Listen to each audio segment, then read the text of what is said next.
Hello everyone and welcome back to the Commander's Forge. Forge is an area for me to talk about Magic, Commander, and anything else. That's basically it.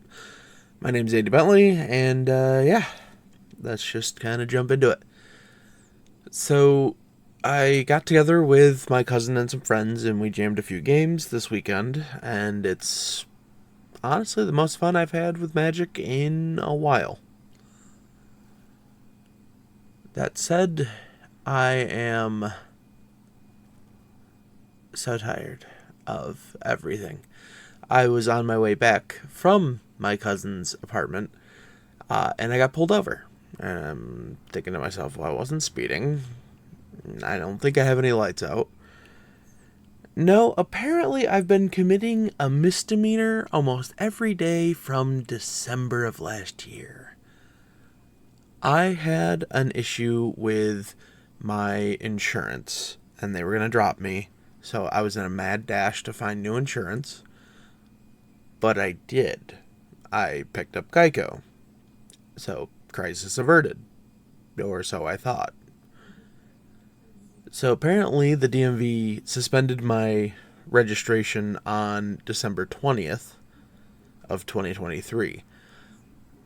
The real issue here is I've had Geico since December 18th of 2023. So I just know I'm going to be playing phone tag for basically all day on Monday. It's going to be great. That said, I really was in a good mood until that. And now I'm not. So, yeah, that's kind of where I am right now. Just really, really pissed.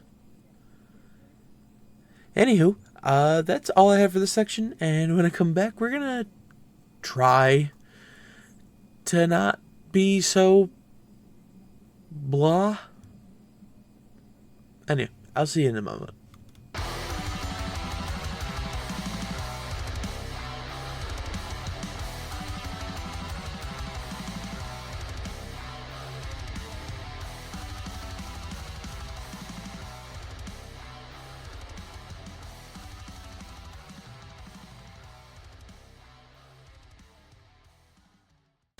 Okay, we're back, and I've taken some time to calm down.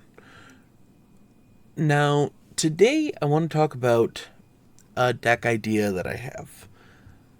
I have this really bad habit of when I'm updating decks, I come across cards and it makes me think of something, and then I have this whole idea for a deck.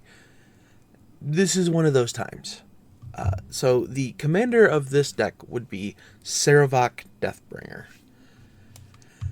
He is 3 in a black for a 3/4 human knight, and he says, at the beginning of each player's end step, if no permanents left the battlefield this turn, that player loses X life, where X is Sarevok's power. Choose a background. Now, the background I would pair with this is Raised by Giants, which is 5 in a green for a background. And it says, commander creatures you own have base power and toughness 10/10 and are giants in addition to their other types. So basically, we just want to make big Sarevok. Now, he himself will hit us if we're not careful. So, a big portion of how we're going to get around this is actually the mana base. Between, fetch lands like Bloodstained Mire and Marsh Flats. We also have, the really cheap fetch lands like Terramorphic Expanse, Evolving Wilds, Fabled Passage. We have Myriad Landscape. We have the ones that can, get rid of problem lands like Field of Ruin, Demolition Field. So our land base is going to do a lot of heavy lifting in this deck, but it's not the only thing doing heavy lifting. If we look at, our enchantments, the two big ones here are going to be From Beyond, which is 3 in a green for an enchantment with Devoid. At the beginning of your upkeep, put a 1/1 colorless Eldrazi Scion creature token onto the battlefield. It has sacrificed this creature, add 1 mana to your mana pool. Now, it also has the ability, 1 in a green, to sacrifice from beyond, to search your library for an Eldrazi card, reveal it, put it in your hand, then shuffle your library. That does nothing in this deck. I don't believe I put any of the Eldrazi Scion making creatures in this deck. But the other one we have is Awakening Zone. 2 and a green for an enchantment. At the beginning of your upkeep, you may put a 0/1 colorless Eldrazi Spawn creature token onto the battlefield that has sacrificed this creature. Add 1 to your mana pool. So, yeah. That is, in a nutshell, kind of what the deck's trying to do. We did put some other stuff in here to make Sarevok hit harder. Things like Blackblade Reforged. 2 mana equipment. Equip creature gets +1/+1 for each land you control. To equip a legendary creature, it's 3, and to normally equip something, it's 7. We also want to keep our guy around, so things like Darksteel Plate. 3 for an equipment with Indestructible. It gives the equipped creature Indestructible, and it equips for 2. Things like that. But let's get into some of the creatures. Actually, let's start with the Planeswalkers. This deck does run 3 Planeswalkers. The first being Garrett Cursed Huntsman. 4 a black and a green for a 5 loyalty Garrick. His 0 is make 2/2 black and green wolf creature tokens with. When this creature dies, put a loyalty counter on each Garrick you control. -3, destroy target creature, draw a card. -6, you get an emblem with creatures you control, get +3/+3, and have trample. So that's really what we want to get to here. Making the wolves is nice for us to have some fodder, but we want big trampley Sarevok. The next one we have is Tevisat, Doom of Fools. 4 and a black for a 4 loyalty Planeswalker. His +2 is create 2 0/1 black Thrall creature tokens. His +1 is you may sacrifice another creature or Planeswalker. If you do, draw 2 cards. Then draw another card if the sacrificed permanent was a commander. And then for 10, -10, gain control of all commanders. Put all commanders from the command zone onto the battlefield under your control, and he can be your commander.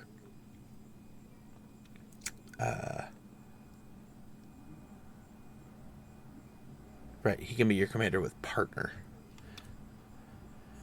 And the third one is Vraska Golgari Queen. 2 green-black for a 4 loyalty Planeswalker.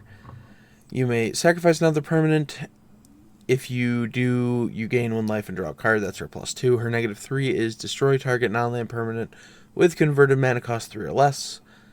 And then her -9 is you get an emblem with whenever a creature you control deals combat damage to a player, that player loses the game. Will this ever ultimate? Probably not. But that first one, allowing me to sacrifice my permanents to keep myself from being domed by Sarevok, is the real reason she's in here. If we look at creatures, a lot of them either have a way to sacrifice something or make something that can be sacrificed. You know, the old favorites like Burnished Heart. 3 mana, 2/2 Elk with 3 sacrifice Burnished Heart. Search your library for 2 basic land cards, put them onto the battlefield, tap, then shuffle. We have Aranis Gloomstalker in here. She's 2 and a green for a 3/3 Halfling Ranger with Death Touch.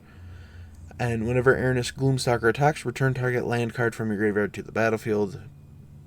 Choose a background. She's really only in here to help me like rebuy fetch lands, but it do the thing. This deck has an old favorite with Sakura Tribe Elder, 1 in green. For a 1/1 Snake Shaman, sacrifice Sakura Tribe Elder, search your library for a basic land card, put it on the battlefield, tapped, then shuffle. And then some more partners. We've got Shadowheart Dark Justiciar for 3 and a black. You get a 3/4 Human Elf Cleric. For 1 and a black and tap it, you can sacrifice another creature, draw X cards, where X is that creature's power. And Sivris, Nightmare Speaker. 3 and a black for a 3/3 Snake Cleric Warlock. Tap it, sacrifice another creature or an artifact. For each opponent, you mill a card, then return that card from the graveyard to your hand unless that player pays 3 life. Now, as far as making things that we want to sacrifice, we have things like Tireless Provisioner. 2 and a green for a 3/2 Elf Scout with landfall. Whenever land enters the battlefield, create a food token or a treasure token. So it's going to help us ramp and also maybe sometimes get back some of the life we do lose. We have Jadar, Ghoul Color of Nephalia. 1 and a black for a 1/1 human wizard. At the beginning of your end step, if you control no creatures with Decayed, create a 2/2 black zombie creature token with Decayed. And this is just another way to feed fodder into the Sarevok cannon, because whenever a creature with Decayed attacks, it gets sacrificed at the end of combat. And then the other one that helps us with Decayed is Gisa, Glorious Resurrector. 2 black for a 4/4 human wizard. If a creature an opponent controls would die, exile it instead. At the beginning of your upkeep, put all creature cards exiled with Gisa, Glorious Resurrector onto the battlefield under your control. They gain Decayed.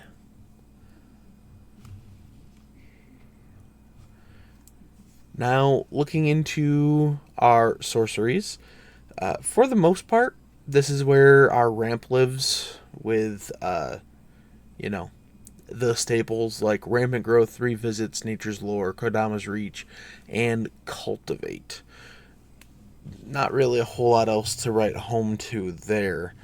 But when we get into our instants is when we get more of the fun stuff.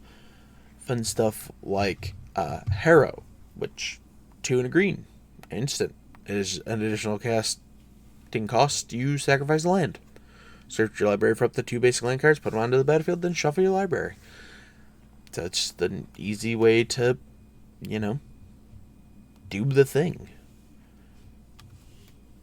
Got all of the shades of the sacrifice a creature to do a thing cards. So starting with Costly Plunder, it's 1 and a black for an instant. As an additional casting cost, sack an artifact or creature, draw 2 cards. Deadly Dispute, much the same, 1 and a black instant. Additional cost, sack an artifact or creature, draw 2 cards, create a treasure. And Village Rites, which is a single black mana for an instant. As an additional cost, sack a creature, draw 2 cards. That's a lot of what the deck's trying to do. But another thing we want to do is protect Sarevok. We want to keep Sarevok around. So we're running all of the cheap save your creature spells like Armor of Shadows. Single black instant. Until end of turn, target creature gets +1/+0 and gains indestructible. The Collective Resistance. 1 and a green, it has Escalate for a green. Choose 1 or more, destroy an artifact, destroy an enchantment, or target creature gains hexproof and indestructible till end of turn. We've got the Malakir Rebirth. Single black for an instant. Choose a creature, you lose 2 life till end of turn. That creature gains when this creature dies, return to the battlefield tapped under its owner's control.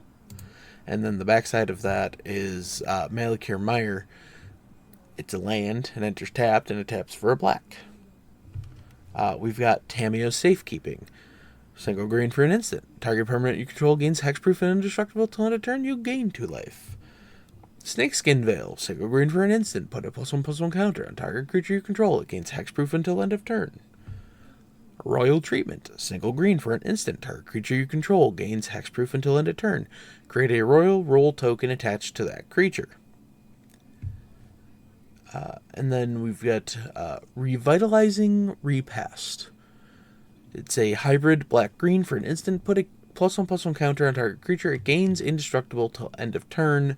And the backside of it is Old Growth Grove. It enters the battlefield tapped, and it taps for a black or a green. And yeah, that's kind of the deck.